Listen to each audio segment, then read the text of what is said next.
Ang pinakamalaking marketing trick sa nakaraang 50 taon ay ang pagkumbinsi sa mundo nagbebenta ng kape ang Starbucks. Hindi sila nagbebenta ng kape.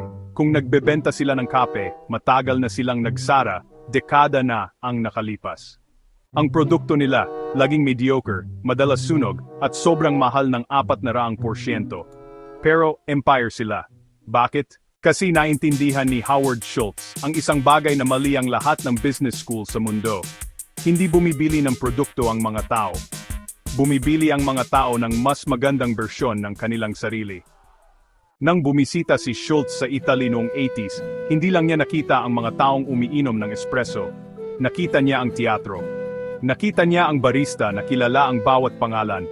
Narinig niya ang huni ng makina bago pa niya buksan ang pinto.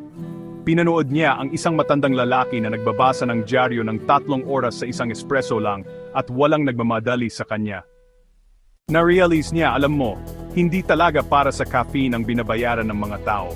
Nagbabayad sila para sa 15 minuto ng pakiramdam na European, sophisticated at, well, hindi minamadali. Hindi niya ibinalik ang beans. Ibinalik niya ang entablado. Inimbento niya ang third place. Hindi bahay, hindi trabaho, kundi isang takasan kung saan ka nagre-renta ng pakiramdam ng status sa halagang $7. Kung nagbebenta ka ng commodity, honestly, nasa karera ka patungo sa ilalim. Pero kung nagbebenta ka ng identity, walang price ceiling. Tigilan mo na ang pag-obsess sa paggawa ng iyong produkto na 10% lang ang mas maganda. Simulan mong mag-obsess sa kung sino ang nagiging customer mo kapag ginamit nila ito. Hindi talaga gusto ng mga tao ang ginagawa mo. Gusto nila kung paano ito nakakapagparamdam sa kanila tungkol sa kanilang sarili.